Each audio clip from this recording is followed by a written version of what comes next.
Okay, so if we could just get ourselves comfortable in our chairs and just take a couple of deep breaths and just breathe in relaxation and breathe out any stress, any tension. Because there's nothing you need to think about, nowhere you need to go, nothing you need to do. Just allow yourself to be present in your room in this present moment, which is the only time we have.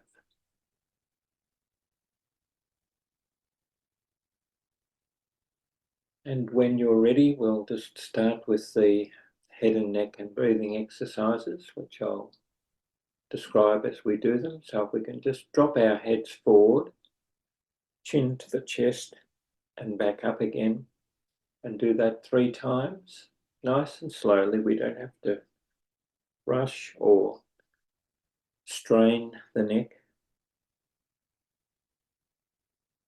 And after 3 times, drop the head towards the back, eyes to the ceiling, and back upright again 3 times.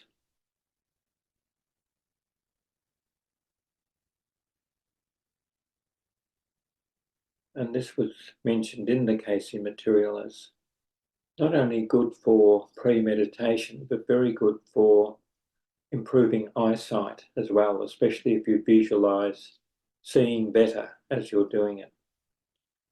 So drop the right ear down towards the right shoulder, head to the side and back upright again 3 times.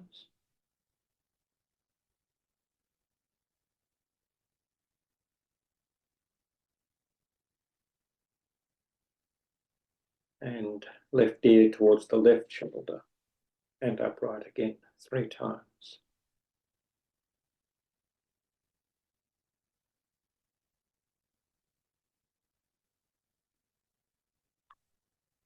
And then drop the chin towards the chest and rotate the head around towards the right in a 360-degree circle.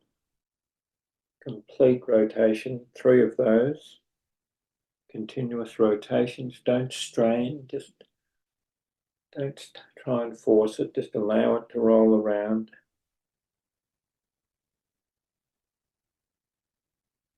And when you've done the 3 rotations, bring the head to the upright position again.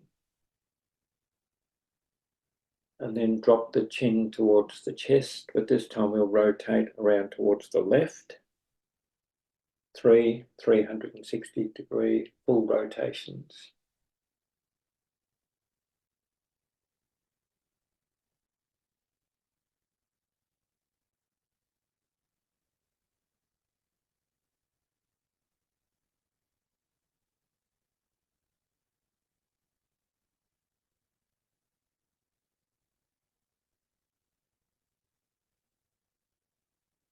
And now for the breathing exercises, alternate nostril breathing. Breathe in through the right nostril and out through the mouth 3 times.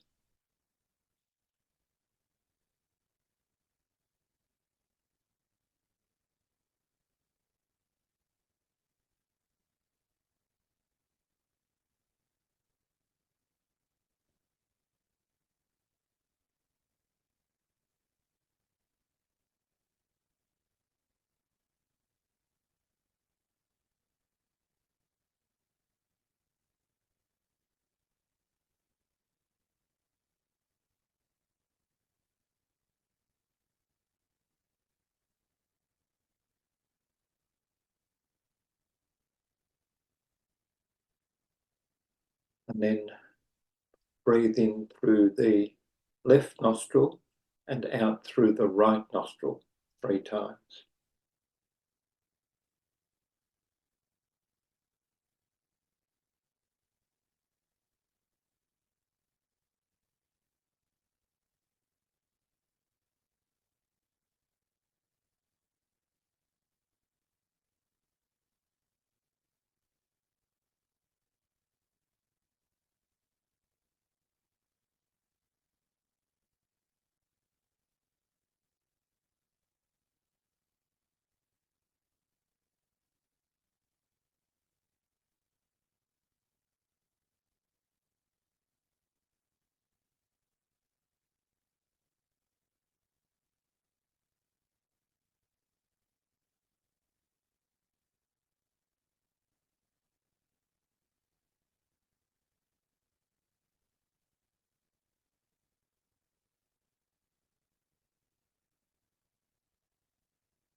And now I'll say the first prayer of protection, which is the Lord's Prayer.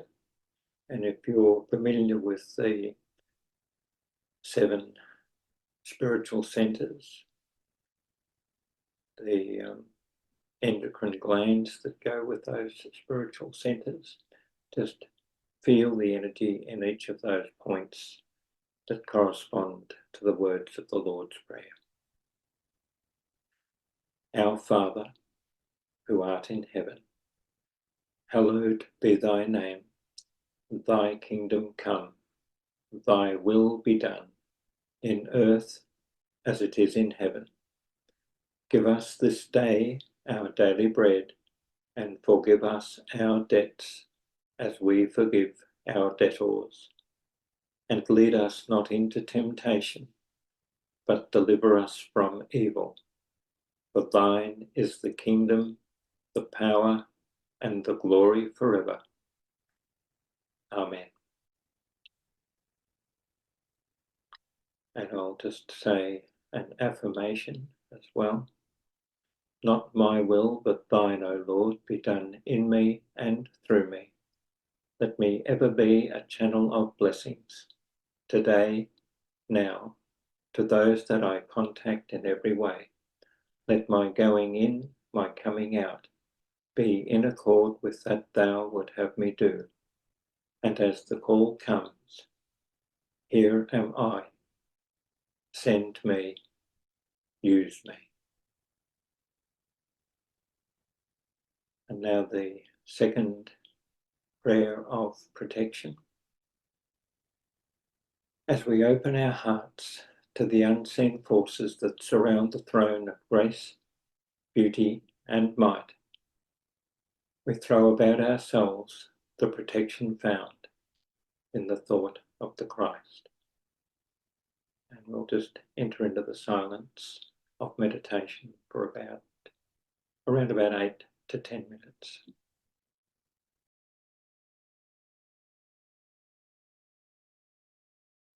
If you could gently close your meditation now, please, and bring your awareness back to your room. And Father, Mother God, we ask that the energies we have raised during our meditation may now go out to those who are in need of support, love, comfort, healing of any sort. That those healing energies may especially be sent out to those that have no one to pray for them, wherever they may be. Thank you, Father.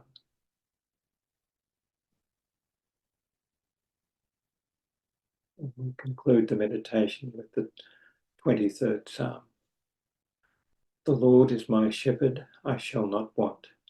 He maketh me to lie down in green pastures. He leadeth me beside the still waters. He restoreth my soul. He leadeth me in the paths of righteousness for his name's sake. Yea, though I walk through the valley of the shadow of death, I will fear no evil, for thou art with me. Thy rod and thy staff, they comfort me. Thou preparest a table before me in the presence of mine enemies. Thou anointest my head with oil, my cup runneth over. Surely goodness and mercy shall follow me all the days of my life, and I will dwell in the house of the Lord forever. Amen.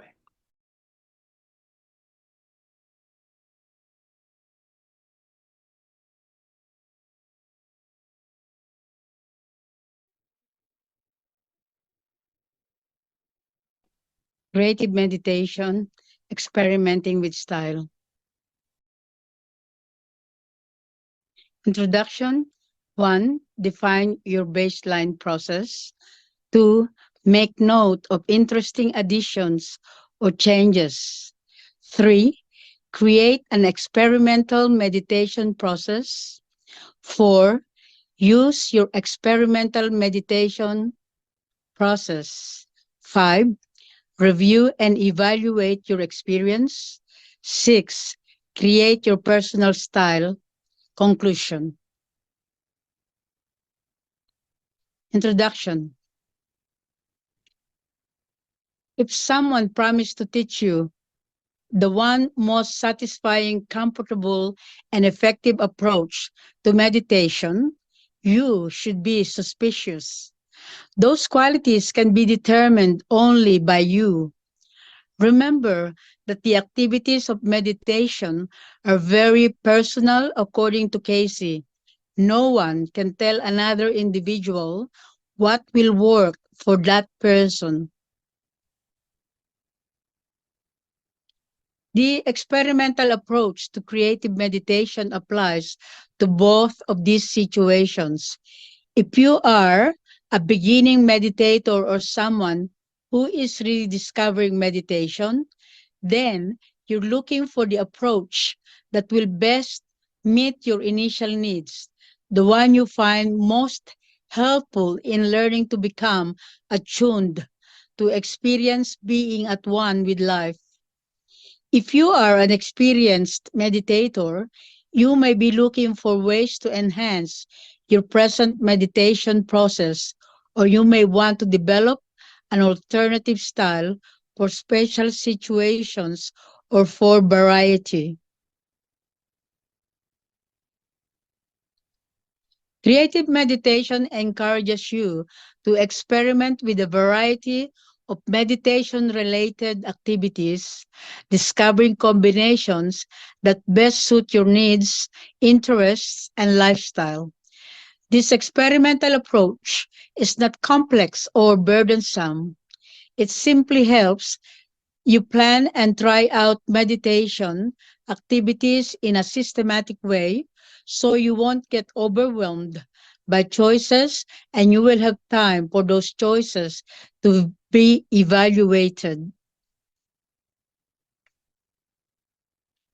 When you experiment with your meditation process, your conclusions will be based on what works or feels best for you. While meditation is likely to have effects noticeable to others around you, it's you who must be satisfied and comfortable with your meditation. Here are a few simple guidelines on experimentation. Experimentation. Apply whatever is helpful for you. 1. Define your baseline process. Begin by outlining the steps you are now following in your meditation process.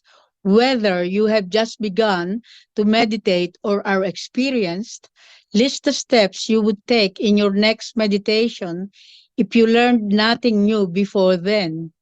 We'll call that your baseline process. Continue with this baseline form of meditation until you feel you are ready to experiment.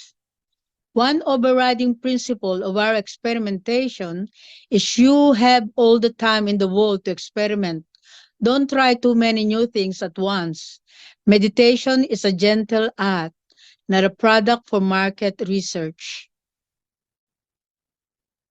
2. Make note of interesting additions or changes. As you read about activities and variations in the upcoming presentations, consider each one a possible addition or substitution in your baseline meditation. Make a note of those you find most appealing, those you would like to try sometime. 3. Create an experimental meditation process. When you feel ready to start experimenting, select one or two activities to add to or change in your baseline process and outline the new sequence for your new meditation.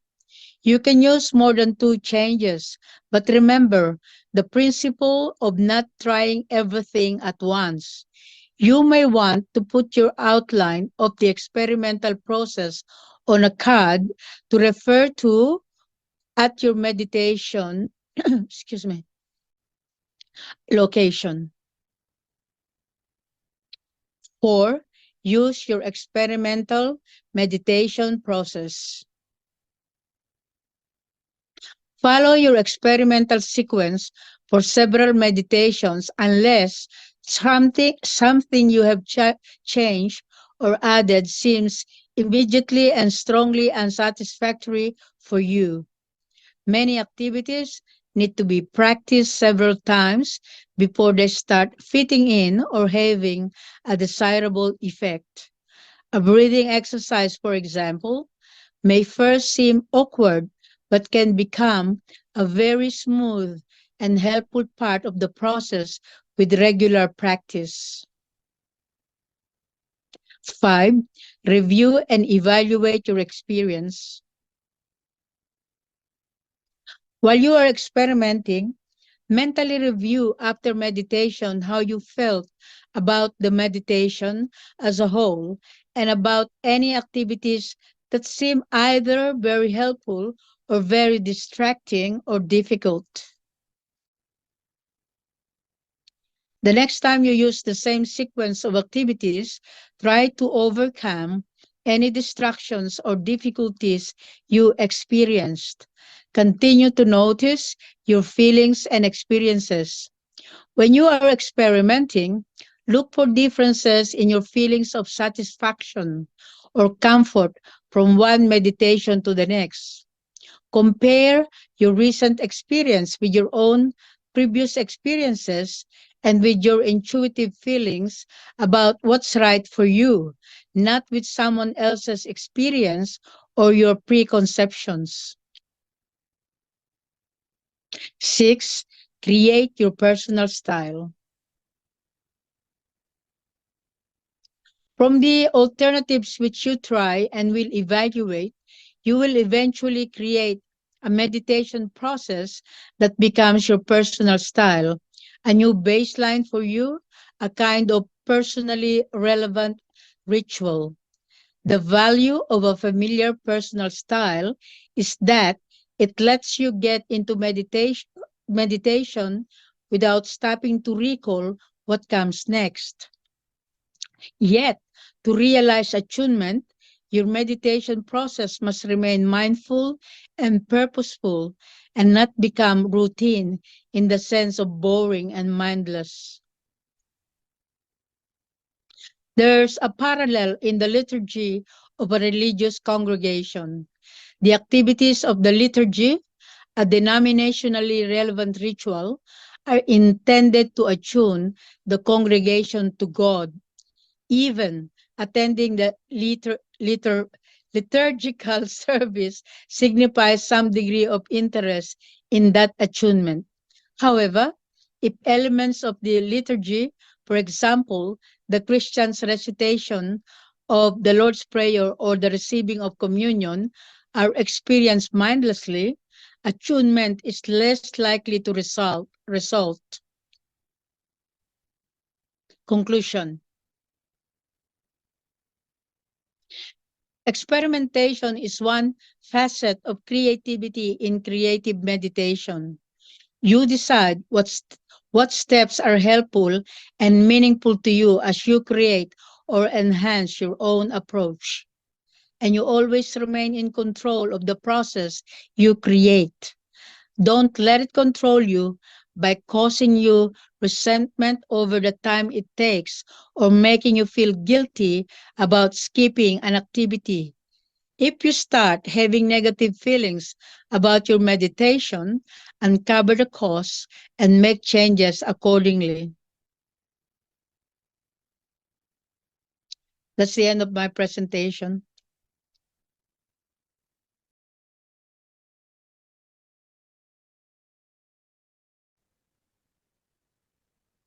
Can you see that? Yeah, I can see Yeah, it. so that's one form of meditation. This is in the Meditation Mind of Man, which you can download. But I think the baseline process is your own personal one that you do. So you gotta actually write down what your steps you personally do. So I think that's what they're trying to, and then that's your baseline process. And then from what you normally do, then you can experiment from whatever the book, examples in the book, and then you can add or change what you normally do. So I think this is different from what we as a group meditation we do as a group, but this is your own personal. So maybe you've stuck to the same, process steps every day, and that's your baseline process. And maybe it's time to make a few changes, experiment, and that's what I understood from that presentation. Does that make sense? Or Yeah. It does. It Yeah. does. So everyone is different. So everybody has their own different style, their different what they do. Maybe some will do the head and neck exercises, breathing exercise. Then you do your prayer. Then you say whatever your affirmation is. And then you finish, and then you see how long that takes. Yeah. So I think that's what I understood from that presentation.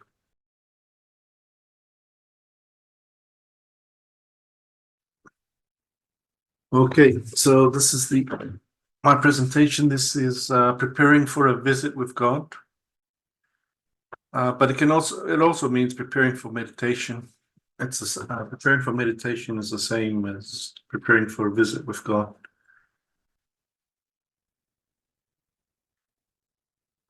So basically, this is the outline of the present talk. So the meditator's mindset. So the number one, always preparing for meditation. You might spend a whole day doing attitude adjustment, spiritual study group, spinal adjustment, physical exercise, eating, focused. So that's like during the day, during the week. And then getting ready to meditate. So preparing for attunement, how long, the time of day, and regularity of meditation, your location and position. So maybe you do that. You don't have to worry about it because if you keep doing it every day, the cleansing, relaxing the body, prayers, spiritual focus, and then you actually do the meditation session. So this pyramid sort of funnel down here is your activities during the day and week that leads up to your meditation session. So that's the meditator's mindset. Just something to think about. This is my sort of outline of my whole week, 168 hours a week.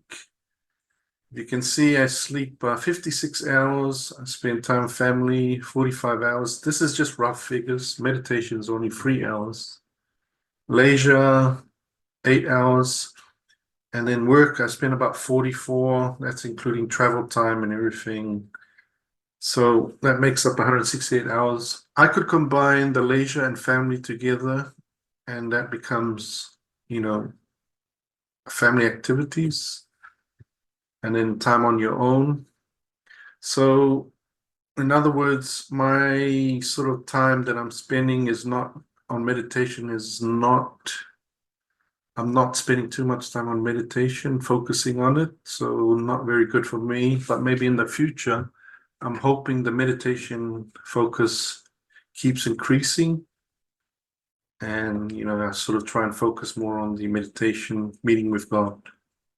So I just put this in together, so hopefully you understand that you can make your own personal. Okay, so I'll start with the introduction. So for thy body is indeed the temple of the living God. There he has promised to meet thee. So if God is always with us, in fact within us, why should we set aside a separate time and make special preparations for communicating with God? Doesn't she know our minds and hearts before we speak them? Yes, but we don't make it easy for ourselves to communicate with God. That is, to put ourselves in touch with the infinite creative forces available to us. We simply do not put it high in our priorities. Also, we are so used to an environment overflowing with both physical and mental distractions, inner and outer, that we are not skilled at single-pointed concentration and stillness. Sure, I want to talk with God, but just wait a minute, there's the phone. So through Jesus, God has said, seek and you shall find, knock and it shall be open to you, which I understand to mean the ball is in our court. We need to take the initiative. God does not hesitate to speak to us spontaneously from time to time, but for ongoing communication, we must take the first step through meditation and prayer. By the way, Father, Mother God, I've been meaning to tell you, the purpose of creative meditation is to stay in touch with God and thus with the creative forces, to check in daily as a step toward keeping your life on track and under control. Yet even before you begin the meditation process, you are already influencing what will happen in meditation. Most of your life is not spent meditating. What goes on in your non-meditation time, however, has impact on your ability to attune yourself to God at meditation time. In a very real sense, when you are not meditating, you are always preparing for your next meditation. The topics addressed below include suggestions for ensuring that your non-meditation time contributes only positively to your meditation time. So consider some of these ideas in your experimentation. So we'll start with number 1, always preparing for meditation. So there's 5 parts: attitude adjustment, spiritual study group, spinal adjustment, physical exercise, and eating. So 1, attitude adjustment. The Cayce readings emphasize that the need to enter meditation without a grudge or any feeling of ill will against another person. Here's part of a Cayce affirmation in a lesson on fellowship. Though I come in humbleness and have anything against my brother, my prayer, my meditation does not rise to thee. Help thou my efforts in my approach to thee. Negative attitudes and emotions get in the way of attunement. It's too late to resolve those feelings when you sit down to meditate. When you decide to become a meditator, you should also decide to put your attitudes and emotions under scrutiny and control, working to resolve issues of resentment, anger, fear, and guilt, for example. 2, spiritual study group. One of the most effective resources for working constructively on attitudes and emotions and for developing the fruits of the Spirit is the spiritual study group. Many find this approach to self-study and personal change without equal because of its opportunities to join in spiritual studies, discussion, application, and meditation with a small group of individuals of similar interests. Spinal adjustment. Because of the importance of the flow of energy along the spine in meditation, it is well for a meditator to keep the spine properly aligned through the combination of correct posture and bearing, appropriate body weight, exercise, and spinal adjustment.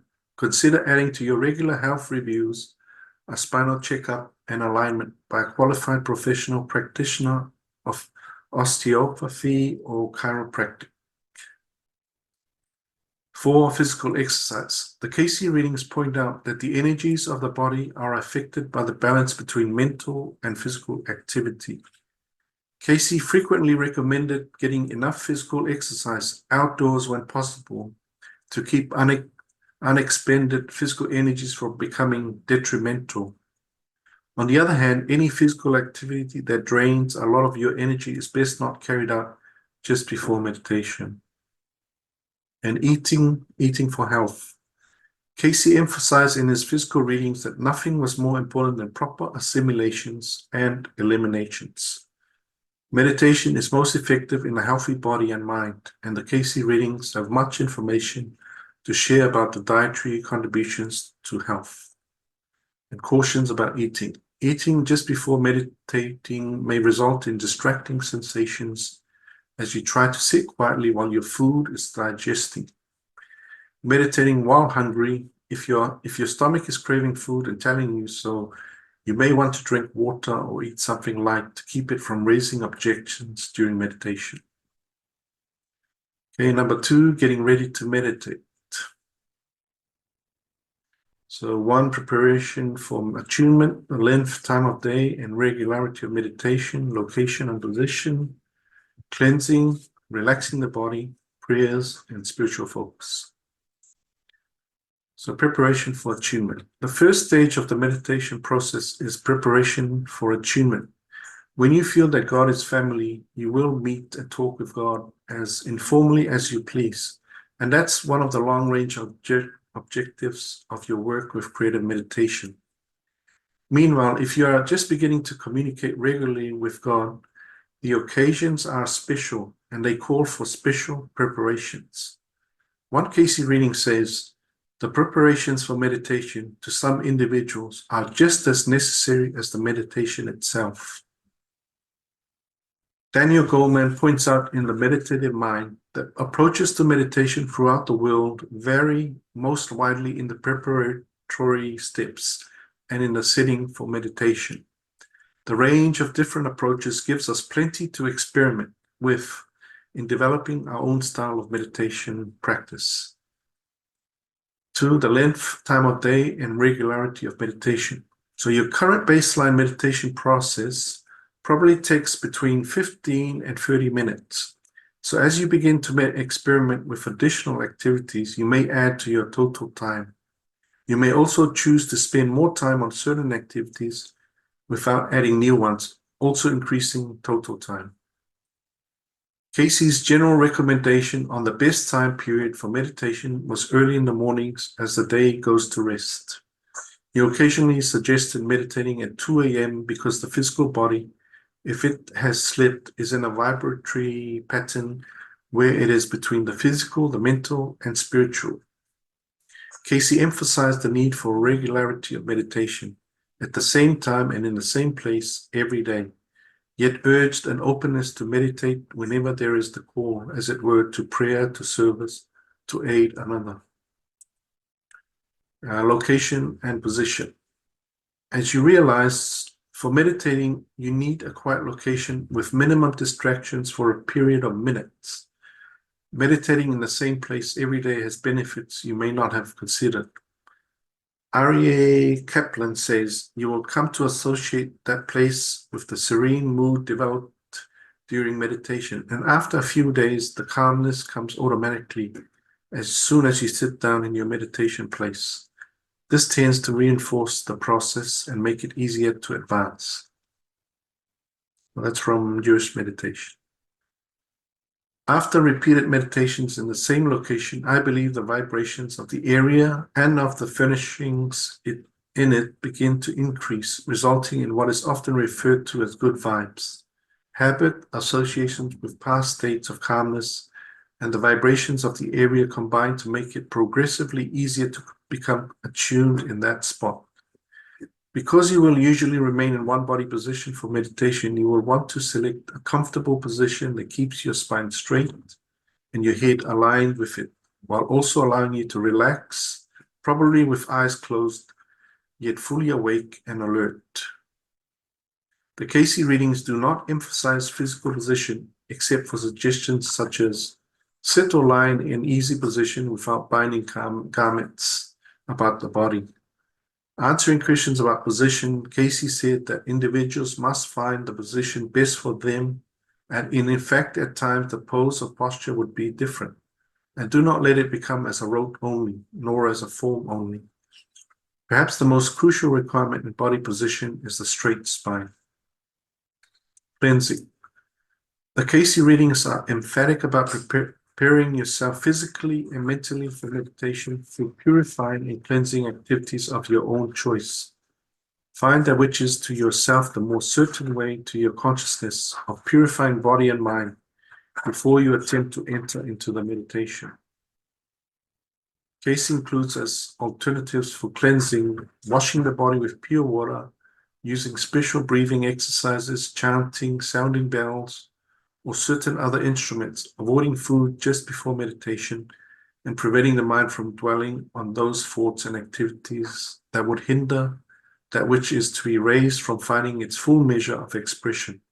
So first cleanse the room, cleanse the body, cleanse the surroundings in thought, in act. Approach not the inner self with a grudge or an unkind thought held against any man or woman. And relaxing the body. During meditation, you want no signals from your body that it is uncomfortable or tense. You may mentally survey your body as you prepare to meditate to see if a preliminary relaxation routine is desirable. So an effective way to relax the body and at the same time quiet the mind is through progressive relaxation. For example, starting with your left foot, concentrate on relaxing the toes one by one, then concentrate on the whole foot, then the ankle, and up the left leg, one section at a time. Then do the same with the right foot and leg, the torso, the hands and arms, the neck, and the head, taking as much time as you like to feel relaxation in every part of your body. As you work through the entire body, visualize each body part relaxing. You can vary your approach by briefly tensing muscles first and then releasing them, feeling the contrast between tension and relaxation. You can also be selective in your relaxation. Concentrate only on those body areas where a mental survey of your body found tension. And 6, prayers. If we have defined meditation as a form of extended prayer. In general parlance, however, prayers are statements to God with words of praise, thanksgiving, concern, and desires. Prayers are as brief as thanks God and as long as Psalm 119 with 176 verses. Prayers may best be expressed at 2 times during the meditation process. The first one is during the preparatory steps to aid in attunement, and then after the attunement for guidance and healing. Expressions of faith, praise, and thanksgiving are appropriate at both times. Cayce frequently recommended a prayer statement of trust relating to the will, such as "Thy will be done" in the Lord's Prayer, or in this statement from an affirmation, "Not my will, but thine, O Lord, be done in and through me." The phrase, "Not my will, but thine," can be a helpful mini prayer for many occasions. To aid in attunement, here are 3 suggestions for prayer with which to experiment. Expressions of praise, thanksgiving, and faith. For example, Father, Mother God, I am thankful for the many blessings and opportunities I have received from you. I know you are always available for me with your love. And the second one, the Lord's Prayer, which has specific value as an aid in attuning the spiritual centers. And the third one is prayer for protection in meditation. And the last one is spiritual focus. An essential skill for creative meditation is the ability to focus your attention on a spiritual idea, concept, or image during the stage of concentration. That focus is often a form of the meditator's spiritual ideal. Evelyn Underhill dramatizes the need to hold to the meditation focus. But the choice of meditation focus having been made, it must be held and defended during the time of meditation against all invasions from without, however insidious their encroachments, however spiritual their disguise. It must be brooded upon, gazed at, seized again and again, as distractions seem to snatch it from your grasp. That's from Practical Mysticism.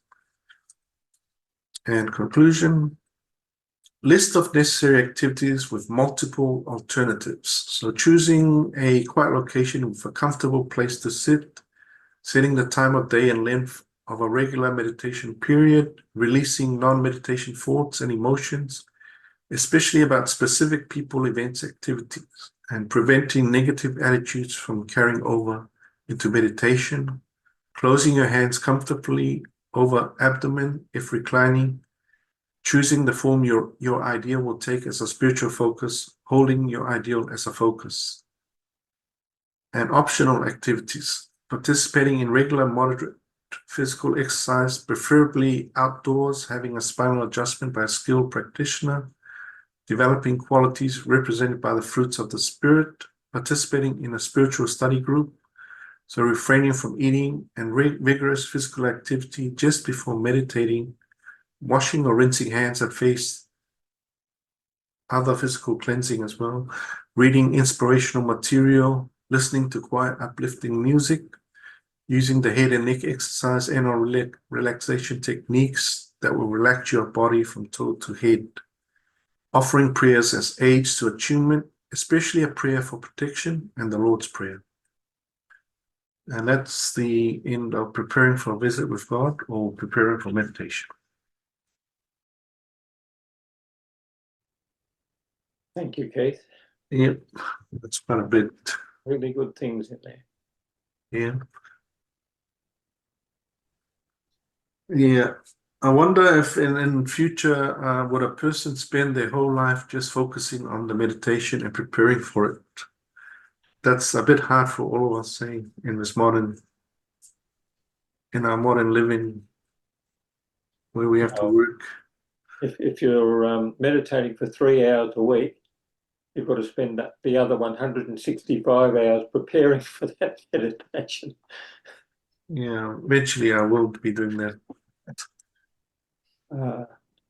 The problem is we live in a world full of distractions Yeah.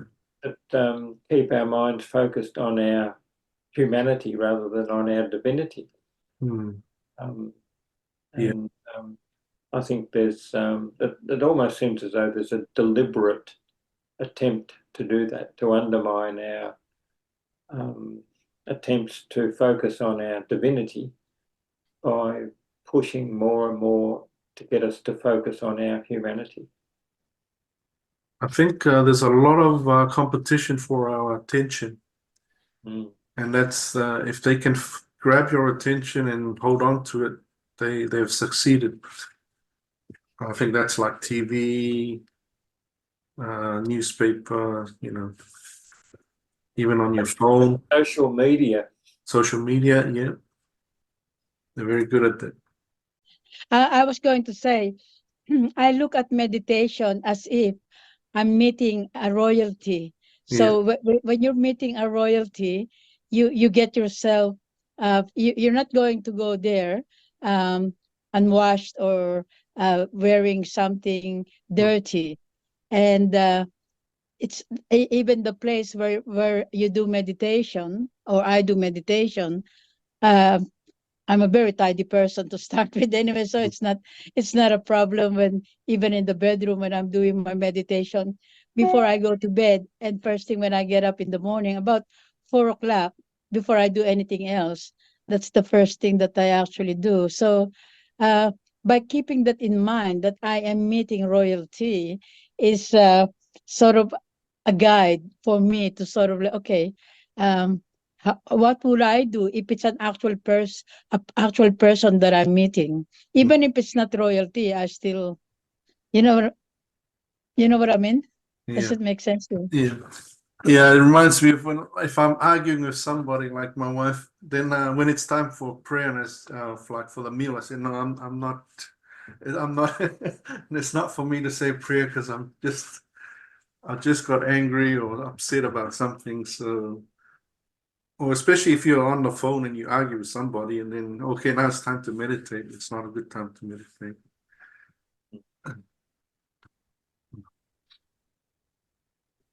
That was all good advice, I think. All those suggestions are excellent. Yeah. I think it's really good to sort of, they use the word atomic habits to sort of gradually introduce into your life. And that's what this is talking about in our experimentation and in the preparation, that idea of, gradually adding into your life these various things. So it's a really good idea, I think.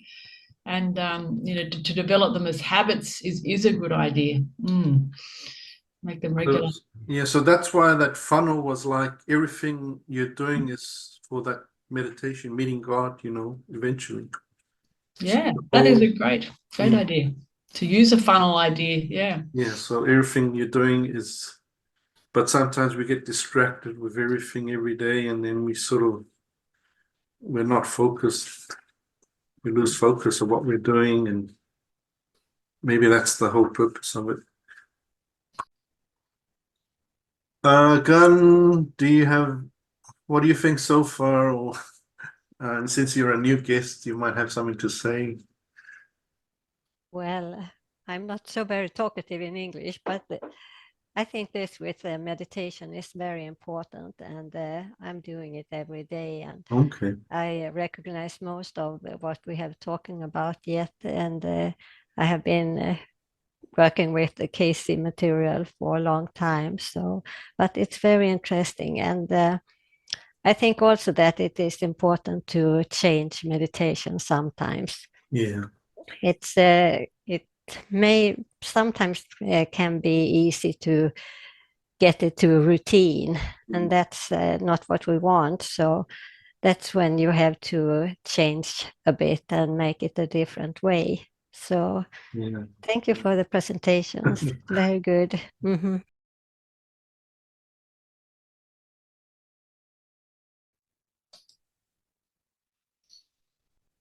Okay, so this one is Rhythms and Vibrations. Again, it's from the Richard Peterson book, Creative Meditation. So it covers inner rhythms and vibrations, breath as life, sounds and other vibration raises, opening the spiritual centers, experiences in meditation, and still more choices. So the introduction. In The Silent Pulse, George Leonard discusses an extraordinary phenomenon discovered by the Dutch scientist Christian Huygens in 1665, entrainment. As Leonard reports, this phenomenon, entrainment, as it turns out, is universal. Whenever two or more oscillators in the same field are pulsing at the same time, they tend to lock in, so that at nearly the same time, they tend to lock in so that they are pulsing at exactly the same time.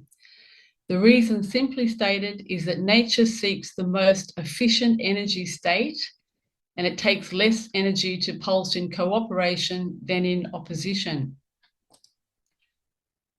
Is there a parallel among us human oscillators? The first step towards such a parallel is to affect the fact that everything in the world is composed of the same God energy as everything else, each thing vibrating in its own complex energy pattern. One Cayce reading says, each home, each hall, each edifice has its vibratory pattern, and there is felt the vibration of such a place. Some are in harmony and some are in disharmony. 2, it's not difficult to take another step and accept the fact that we can become sensitized to similarities and differences in the vibrational patterns in ourselves and others. One more step, and we can hypothesize that when we encounter vibrational patterns nearly synchronized or harmonious with our own, we may feel good vibes. Then, through nature's principle of entrainment, we may lock in and resonate at exactly the same rate. A significant principle is it takes less energy to pulse in cooperation than in opposition.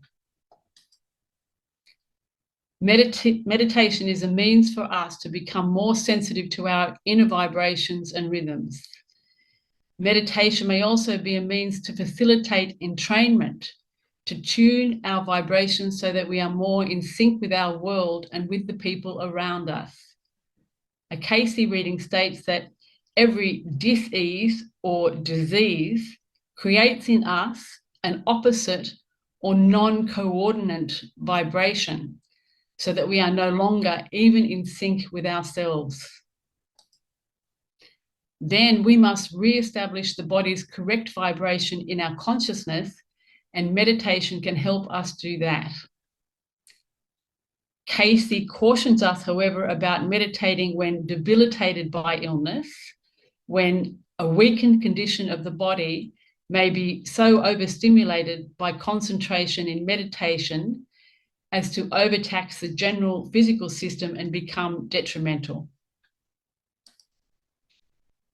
George Leonard, in The Silent Pulse, states the flip side of the disease principle.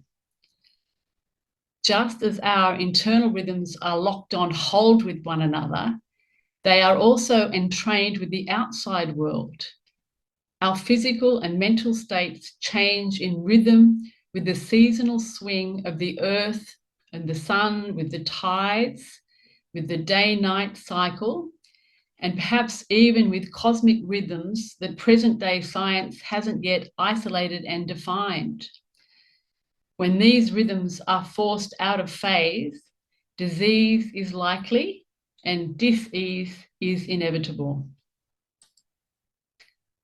We can promote control of our own bodies if we enhance our understanding of the vibrations and rhythms of our bodies and of how meditation both affects them and is affected by them. Number one, inner rhythms and vibrations. In The Silent Pulse, George Leonard refers to our pattern of vibrations by saying that each of us has at our center a silent pulse of perfect rhythm, a complex of waveforms and resonances, which is absolutely individual and unique. In The Healing Forces of Music, musician and teacher Randall McClellan describes how our vibratory patterns originate at the cell level and combine to produce related patterns in each of the organs and body parts, reminding us that we are a resonating system in process rather than a stable, solid mass. We seldom think about our bodily rhythms unless we experience a change in one of them, such as the breathing rate, the heart and pulse rate, the daily cycle of sleeping and being awake, the daily rhythms for food, water, and eliminations, the weekly cycles of habitual activity such as work and play, the monthly cycle of menstruation, the personal rhythms we experience for exercise, for sexual release, and for time alone or time with others. The 7-year itch cycles of change, the 7-year period in which Cayce says all the items of the body are renewed, atoms of the body are renewed, and other long cycles associated with human development, such as those identified by psychoanalyst Erik Erikson in his longitudinal studies. Generally unperceived are the rhythms and resonances of internal systems we may not even know about. Ordinary brain waves, which vary according to the level of consciousness and mental activity. For example, the stage of concentration in response to vibrational waves with which it comes into contact. The etheric field is found around all living organisms of both the plant and animal worlds, and generally fades upon death of that organism. The etheric field can be easily perceived as a whitish hue if you gaze at or around a person. This is also from The Healing Forces of Music. According to the physicist and healer Barbara Ann Brennan, in her book Hands of Light, large vortices of energy at each spiritual center or chakra extend out through this etheric field, where they are accessible for diagnosis by means of a simple pendulum. See in chapter 10. This technique dramatically demonstrates the presence of the energy outside the physical body at the spiritual center and indicates the direction and strength of energy movement at the center. This background information on vibration and rhythm of the body gives us a basis for considering several vibration and rhythm-related preparatory activities for use in meditation. Number 2, breath as life. Lama Anagarika Govinda, a Westerner who journeyed to the East for his spiritual enlightenment, says, the process of breathing, if fully understood and experienced in its profound significance, could teach us more than all the philosophies of the world. By raising this process into the light of consciousness, we not only become aware of the basic functions of life, but we have a chance to get access to the formative forces of the subconscious, so that the integration of all qualities of body and mind is made possible. And that's written in his book, From Creative Meditation and Multidimensional Consciousness. Because of the remarkable and vital functions breath performs for us from moment to moment without our attention, we should reserve a place in our meditative practice, not only to take advantage of the breath's perpetual rhythm, but also to experience its capability to draw energy and strength into our meditation. 1. Breath as exercise. In most Eastern forms of meditation, breathing exercises of several types are regularly practiced. One Cayce reading acknowledged the vital importance of the breath and the potential value of yogic breathing exercises. He stated, however, 3 conditions for their use: properly preparing for them, 2, understanding what was happening during such exercises, and 3, using wisely the outcomes resulting from their use, as in an attunement process. These yoga exercises are excellent, but it is necessary that special preparation be made, that perfect understanding be had by the body as to what takes place, for breath is the basis of the living organism's activity. Thus, such exercises may be beneficial or detrimental in their effect upon a body. Question: considering the development of the entity, is further practice of the yoga exercises of breathing and meditation recommended? The answer: by all means.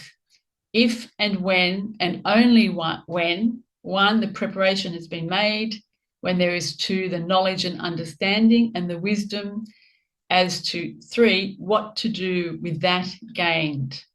Without such, do not undertake same. In several other readings, Cayce recommended this yoga-like breathing exercise as preparation for meditation. Breathe in through the right nostril 3 times and exhale through the mouth. Breathe in 3 times through the left nostril and exhale through the right nostril. Number 2, breath as focus. A paradox is, because you do not normally pay attention to your breathing, the process of paying attention to your breathing can be very helpful in the meditation process. In learning to retrain attention for meditation, many people find it helpful to observe their breathing after completing other preparatory activities and before concentrating on the spiritual focus. As you observe your breath, its rate or depth is not to be altered. Simply become aware of the rhythmic breath cycle. Observe the air going through the nose and throat and down into your lungs on inhalation, and also observe the air as it comes from the lungs through the throat and nose on exhalation. Notice that the breath feels warmer when it leaves your nose on exhalation than it does going in on inhalation. I urge you to experiment with your breath in meditation, both as an exercise and as a focus. Breath is life, and by recognizing it as we seek at one-ment with life, we honor its transformative power throughout our being. From Lama Govinda's Creative Meditation and Multidimensional Consciousness, the breath of which the ancient texts speak is more than merely air or oxygen. It is the expression of a dynamic experience of vital force generated with every inhalation. It does not end in reaching our lungs, but continues in our bloodstream, transforming itself into ever more subtle forms of energy conducted through the intricate system of our nerves. And thus it courses through our whole body, down to the further extremities until we can feel it reaching even our toes and the tips of our fingers, creating a new kind of body consciousness. Number 3, from breath to ideal. If you begin the concentration stage using your breath as a focus, at some point you will shift your focus to your spiritual ideal. You may find it best to put all your attention on your spiritual focus. As an alternative, you may integrate the value of breath observation with the value of the spiritual focus by synchronizing your spiritual word, phrase, or affirmation to the rhythm of your breath. For example, silently speak your ideal on each inhalation and again on each exhalation. If you're using a longer affirmation, divide it so you can comfortably express part of it during inhalation and the rest during exhalation. Suppose your ideal is patience and you are using part of the Cayce affirmation on patience. While inhaling, you might say, be thou the guide that we with patience, while exhaling, may run the race which is set before us. Later in your meditation process, after you have set the words of the spiritual focus aside to move into mindfulness, you may find it helpful to use breath observation as a way to keep you mindful. Sounds and other vibrations. Music. Uplifting music as a prelude to meditation may help release thoughts and negative emotions in preparation for concentrating on the spiritual focus. Inner music. Many individuals can hear or play a variety of music silently in their heads, from simple melodies to symphonies. This is the audio equivalent to visualization. Bells and drones and such. In an extended reading on meditation, Cayce lists a number of sounds that may be helpful in preparing for meditation. A drone of certain sounds, and the tolling of certain tones, bells, cymbals, drums, or various kinds of skins. Sea sounds. Another rhythmic, almost hypnotic sound is that of gentle ocean waves brushing on the shore. Chants. The primary value of the chant is in the internal vibration it creates as you do it for yourself. Cayce speaks to the effects of such chants. The voice nerve center is the highest vibration in the whole nerve system. Certain sounds like respond to the spiritual centers of the body in opening the centers. Is it any wonder then that in all of thy meditation is ever a portion of that which raises self to the highest influence and the highest vibrations throughout its whole being? A chant is an opportunity to use your unique voice vibrations to help raise the level of vibrations throughout your body. Consider chanting at least as an occasional step of preparation. However, and whenever you do it, try to relax your throat muscles and focus on feeling the vibration. 4, other vibration raisers. 1, incense and odors.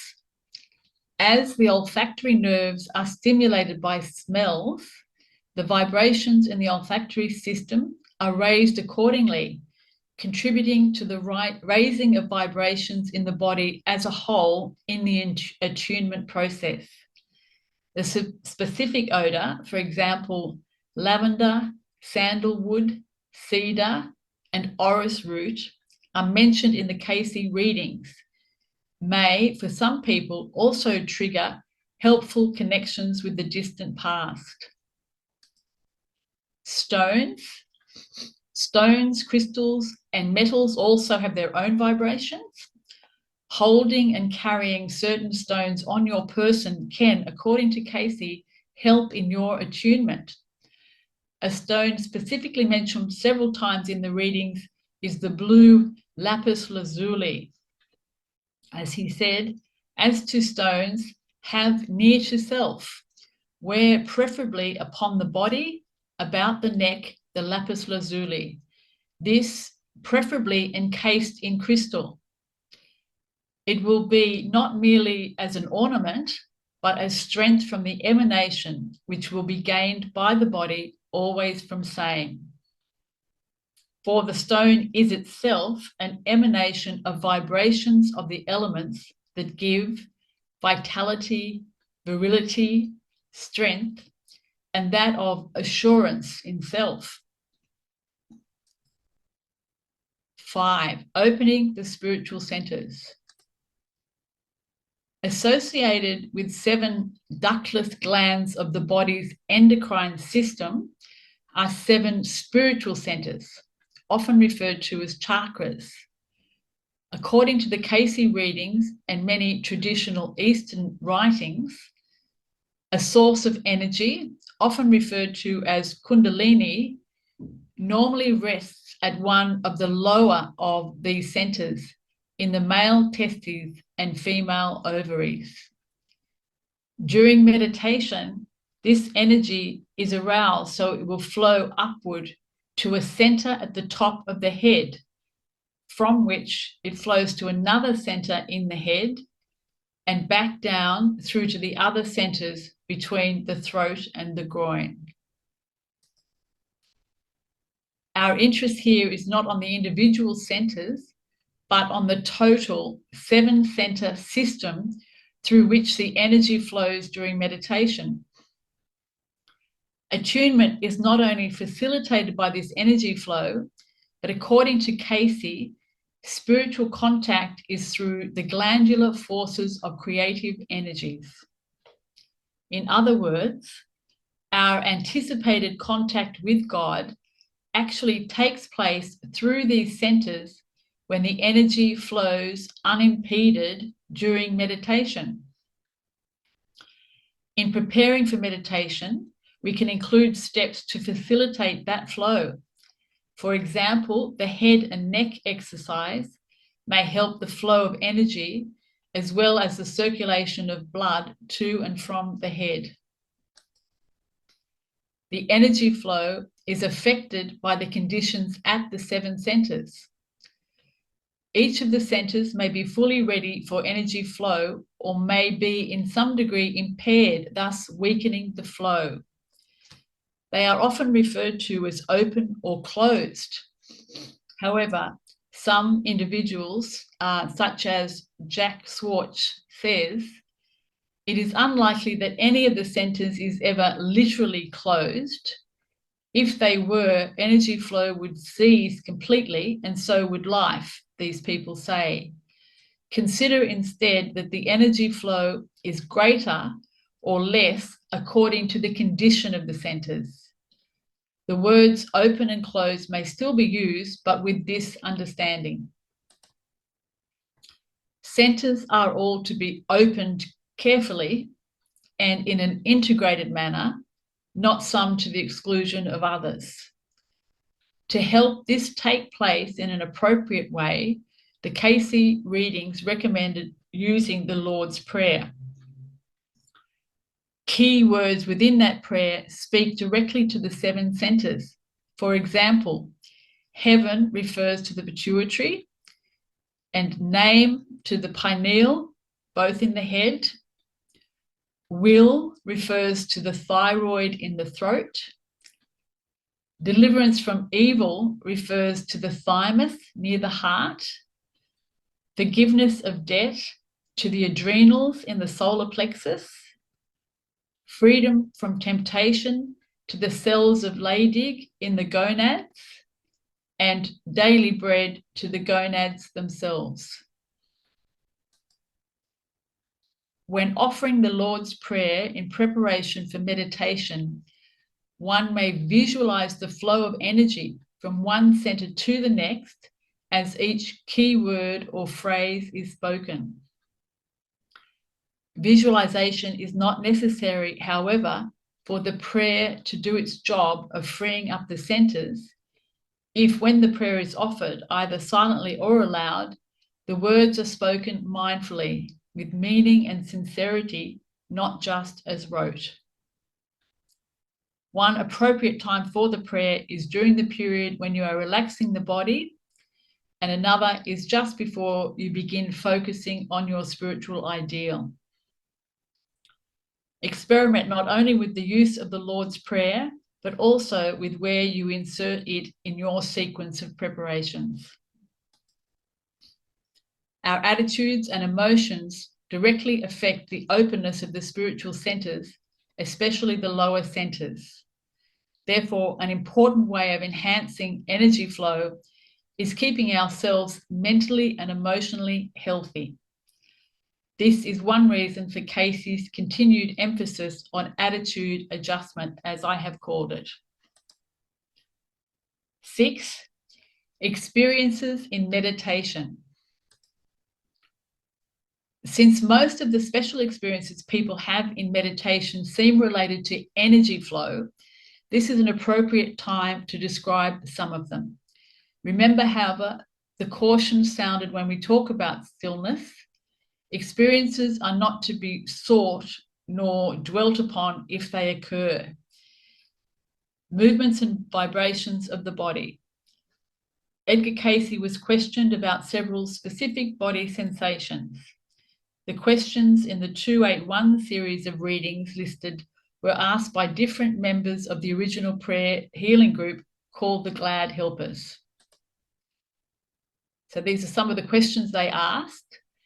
Please explain the pumping sensation I experience in the lower part of my spine during meditation. Please explain the unusual and vigorous movements in my body during meditation. During a recent group meditation, I felt a pulsation on the top of my head, like a pulsation of the heart. Please explain.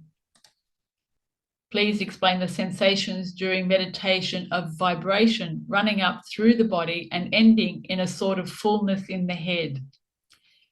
Please give me enlightenment concerning that which took place in my forehead while meditating, like an opening and shutting of a valve, and was heard by another person in the room. While each of Cayce's answers differed according to the needs of the person requesting, a single explanatory principle underlines his response. Each of these experiences is of a physical sensation brought about by the movement of the energy along the path among the spiritual centers. In the case of the unusual and vigorous movement, Cayce suggested that if the individual's imagination or inner emotions were inducing the movement, trying to produce expected or desired movements, they should be controlled. Otherwise, let them be. The sensations of fullness and pulsation in the head may indicate the need to send to others the healing energy built up during meditation, or the messages received for others during meditation. Energy may be sent out toward others either through the laying on of hands or by thought containing the name of the intended receiver. Cayce cautions about such body sensations and other phenomena, not to expect them, not to attempt to enhance them, and not to make them the focus of your attention. Many of these experiences are simply a sign that something is happening. If, however, one doesn't get the same sign someone else gets, or doesn't get any signs at all, things are still happening in the body. Cayce suggests that when in doubt about sensations or images, the individual should simply refocus on the ideal or another spiritual idea. Other sensations reported by meditators include feeling a pressure or fullness in the head and feeling tingling at one or more of the spiritual center locations. Many experienced meditators, however, experience none of these sensations or movements. Mental images and sensations of light, sound, and smell. In answer to the question about what happens in the body during meditation, Cayce replied that in deep meditation, the channels are opened for the energy to flow through focus on the spiritual ideal, for example, or by the words of the Lord's Prayer. The energy then flows to the spiritual centers, finding expression either through the movements of the body, in the hearing of sound, in the consciousness of odors, in the activity of the vision, or there is just the presence that may be read as the open book. A reading by Ray Stanford in this book, Speak, Shining Stranger, describes the rising of the Kundalini from the cells of Leydig in the gonads to the pituitary and pineal centers in the head. As the energy fills and overflows the pituitary, Stanford says a reaction takes place between the pituitary and the pineal, creating what is sometimes perceived as an explosion of white light. Stanford cautions that the white light is not an effect, or is an effect of the process, not something to be sought as an end in itself. Some Cayce readings suggest that sounds and images may in fact be an inspirational effect of meditation. Question raised was, please explain the roaring sound in my right ear, which I have heard in recent meditation. Cayce's answer was, thou hast heard that the voice of him cometh as the rushing of mighty waters, and that injunction which came with same, peace, be still. For it is not only in the storm nor the rocks, but rather the still small voice that comes after same. Hence thou hast drawn and do draw nigh unto the brink of a greater understanding. Hold fast to his hand that leads the way. Another question was, what was the form that seemed to be made up of light that appeared in the room at the close of the meditation preceding this reading? The answer, the attuning of self to the high vibrations of love and life and joy, and is but that which heals and keeps peace among men. Another question, why do I see a cross so often in meditation? The answer, has it not just been indicated, the cross leads the way ever. As desirable as such sensations and impressions may seem, again, the meditator is urged not to seek them actively or expect them to occur. The first priority in all meditation is attunement to God. All else follows as consequences of that at-one-ment, including most phenomena, physical, mental, and spiritual. This next part may be Cayce's most articulate statement about expecting what will happen in meditation. The question was asked, why don't I have more success with meditation?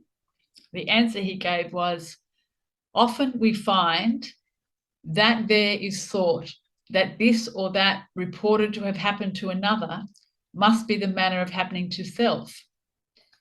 And in this manner, there is built the barrier which prevents the real inner self from experiencing. Let self loose. Do not try or crave or desire a sign, for thou art in thyself a sign of that thou dost worship within thine inner self. For thou, as every soul, dost stand before the door of the temple where thy God hath promised to meet thee. Then do not be impatient, for what thou askest in secret shall be proclaimed from the housetop. The most prudent way to approach meditation is to anticipate nothing unusual in the way of experiences, body sensations, movements, visualizations, or any other physical or mental sensations. Then, if nothing occurs, disappointment has been avoided. And if anything does occur, it can be seen simply as an indicator of what goes on in the body of all meditators. As Cayce implies, for thou art in thyself a sign of that thou dost worship within thine inner self. The very fact that you exist, that you are a child of God, and that you are seeking to commune with God through meditation is in itself a sign of your success. Number 7, still more choices. Now, this is about optional activities in your meditation and in your meditation preparation.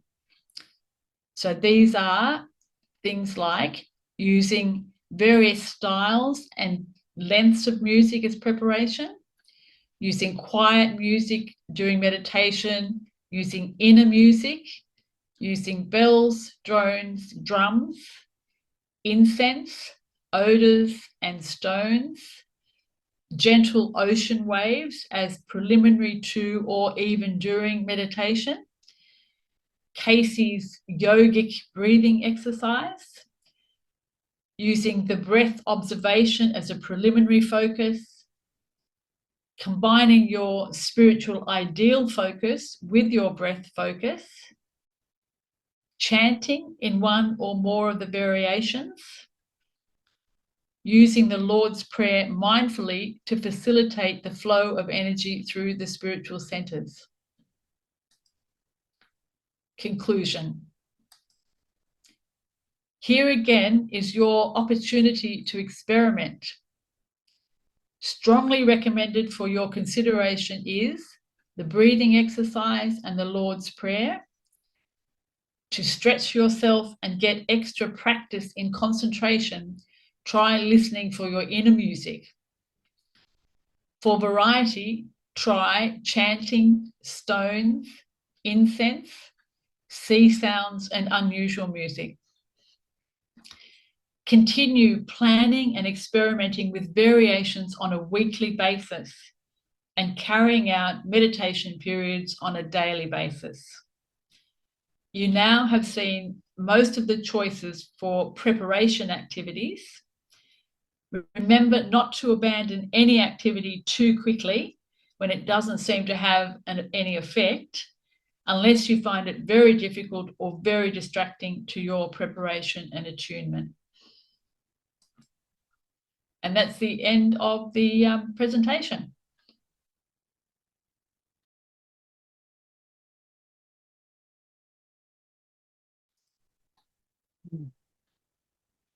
Thank you, Liz. That was wonderful.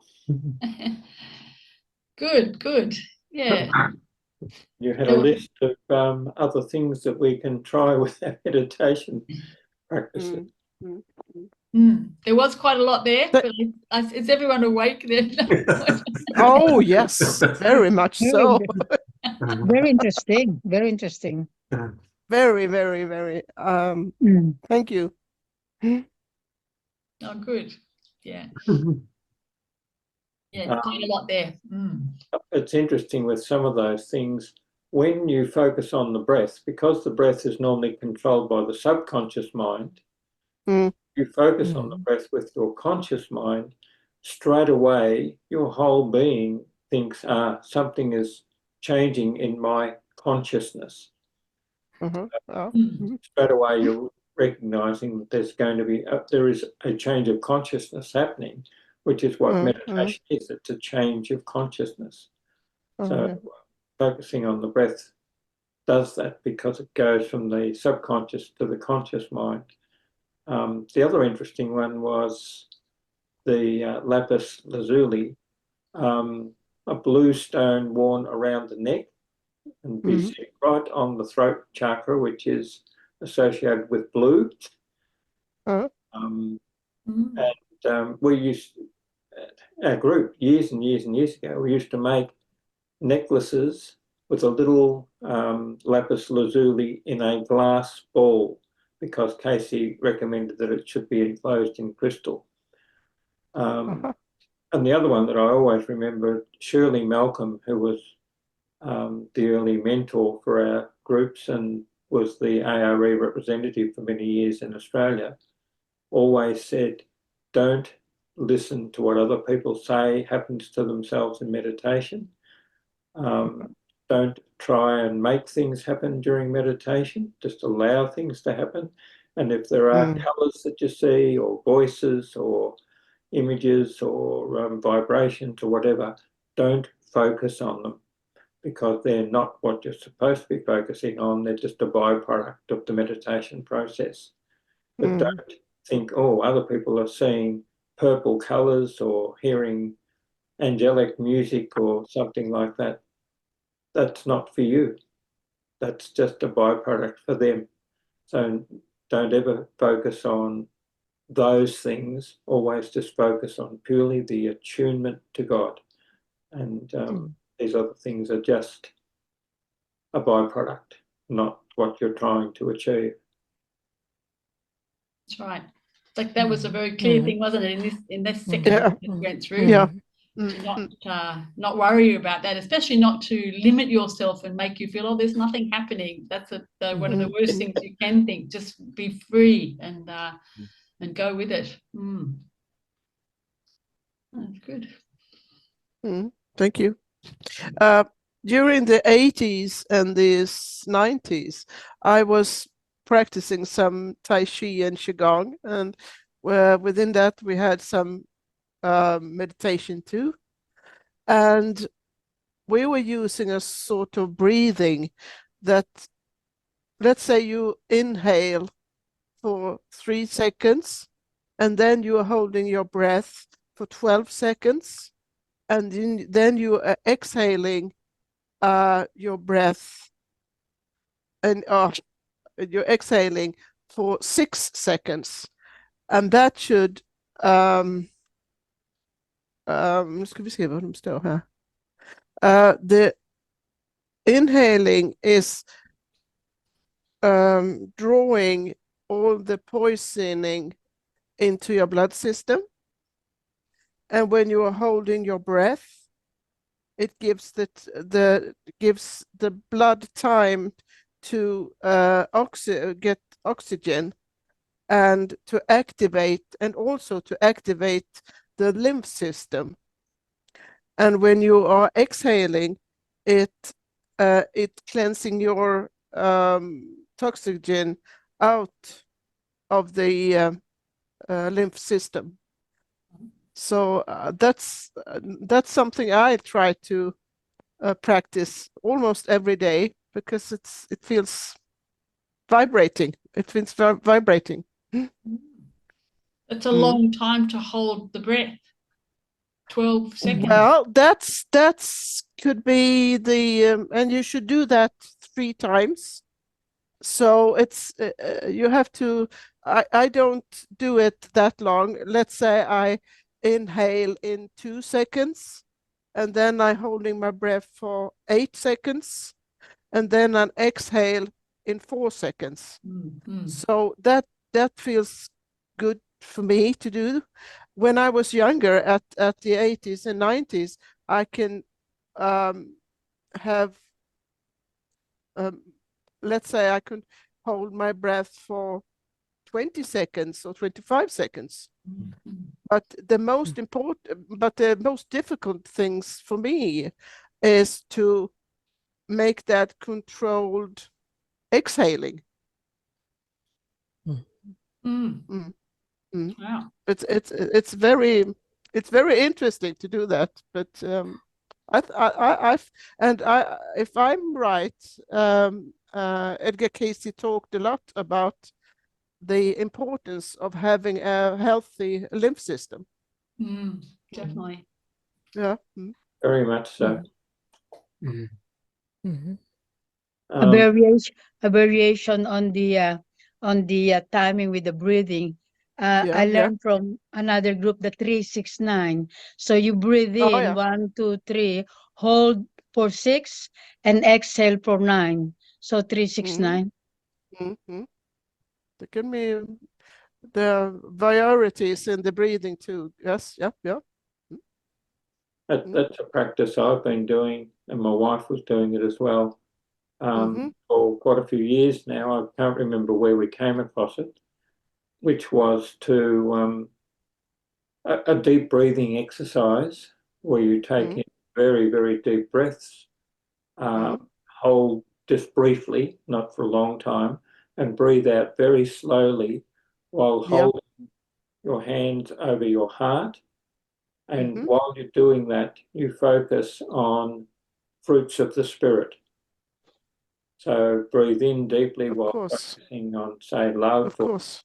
patience or forgiveness or something, and keep focusing on that while you're breathing out. And I usually go around about the 10 fruits of the spirit. It takes about 8 to 10 minutes. So sometimes that's 1 minute per breathe in and breathe out. And that you're trying to transfer the feelings of love, forgiveness, patience, kindness, generosity, whatever the fruits of the spirit are, transfer the feelings into the heart is the whole objective of that. I can't remember where we came across it, but it was a practice I've been doing it for years. Maria had been doing it for years. Just first thing in the morning, before I even get out of bed, I do that. Before I even get up to meditate, I do that. And it feels good doing it. And I've started using these techniques that I have here during our nostril breathing when we are meditating. So, so it's interesting to share all those experiences. And as what we've been studying, try all sorts of different things. If it works for you, keep doing it. If you're finding that you've tried it, it doesn't work, don't use it. Try something different. But I'm sure I read somewhere that in the reading that says there's as many ways of meditating as there are people on earth. So we're all That's a, different. that's a lot, isn't it? 7 billion. A lot of different ways to meditate. Yeah, I think oh, sorry. No, I was going to say the same thing, that we're going to be able to experiment with all the different methods and see how we go. Yeah, I was just saying that our body is truly the temple that we take care of it, we worship it, we look after it, we do our breathing exercises to raise the vibrations. So it's all caring for, that leads to the attunement to God. So it's truly and a temple. And also I'm also very fond of the chanting. I love it. I love it. Oh. Me too. Maybe we should try one next week. Okay. Oh yeah, together with that. That's as I told you some years ago, we had John Van Oken as a speaker at the conference. Do you remember, Gun? Oh yes, I do. Oh yeah, oh my God. And he was introducing us into meditation, and chanting was one of the attunements to it. And when he started chanting, oh my God, I thought, and we were trying to do it together with him, and we were just like this. Oh, come on, you can do it better than this. And we were trying to do it to raise the volume. And I thought when he started chanting, because he's a very powerful person and he's used to chant, and I thought the the roof gonna lift off. So I was just waiting for it. Oh my God, well, that's powerful. just- So, and we were hearing, and we were, I don't know, 40, 50 people in the group. Yes, I I think think about that. yeah, yeah. Mm. So it's What, very powerful also to hear all the participants, to hear that voice instead of your own. It increases the Yeah. energy. Yes. what, what we used to do sometimes, once a month we used to have a prayer group meeting. Because we've had a prayer group since the mid-1970s. We call ourselves the Glad Helpers Down Under. But once a month we used to have a face-to-face prayer group meeting before COVID struck and couldn't do that anymore. And we used to have it in the flat at the back of my house. But occasionally all of us would stand in a circle, put our arms around each other's shoulders and chant. So that we'd all be, and we'd just all take a deep breath in and then just go, Oh gosh. Oh my God. Oh my God. That's powerful. That must have been powerful. Yeah. And then, we'd all be doing exactly that at the same time, about 10 times. So you could imagine the vibration that was leaving in the room. It was just amazing. Oh yeah. Very good. I think even on your own, when you're chanting, I'm actually, because as I've said, I do it before I go to bed. And where I live is very quiet. You can hear a pin drop. And I'm really sometimes sort of like, I catch myself just in case my neighbors start knocking on my door. Because I really can feel the vibration within my body as soon as Yeah. I do it. It's quite funny actually. They might think you are in danger. I was doing it one day. They probably think that I'm trying to drive some evil spirit, with the chant.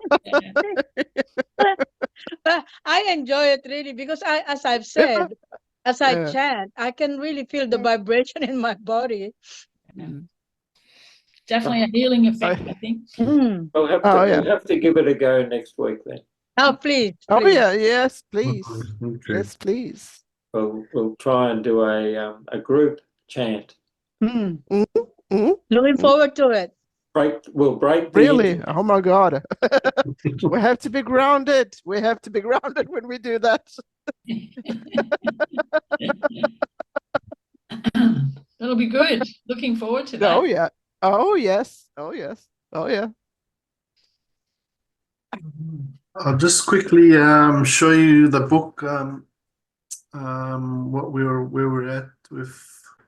So this is the actual book, and at the free presentations was chapter 6, 7, and 8. Yep. So that was our lesson today. It's the free chapters. So that's where I got that. So next week we're doing 9, 10, and 11. And then we complete, so 2 more sessions and we finish the book. Oh, Okay. wow. Well, Yes. that's good. Well That's done. great. So 2 more sessions, then we finish this book. So we'll do 9, 10, 11 next week, and the week after 12, 13, and 14. And that's the end of the book. So we've covered introduction, chapter 1 and 2, 3, 4, and 5. And today 6, 7, and 8. So if you want to look at the book and use the book as a guide, you can do that. A very thick book. So look, we're very grateful at the time you've spent putting together the most important bits and pieces out of it, condensing it down into something that just focuses on the things we really need to look at and work with. Thank you, Keith. Oh, no. Thank you. I think it's more a revival that it's there, you know, sitting there, and we're just trying to bring it back to life again. And Good on Oh you. yeah. Mm. Good on you. Better. And there's a lot of terrific exercises, practical exercises in that Yeah. book that you can Mm. experiment with as well. Mm.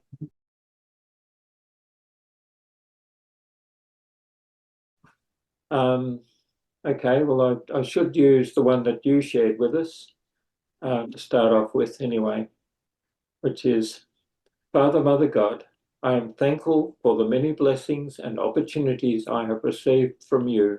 Mm. I know you are always available for me with your love. So thank you for sharing that one, Keith. And I'll just add to that, Father, Mother God, help us to be aware through this coming week that our bodies are indeed the temple of the living God.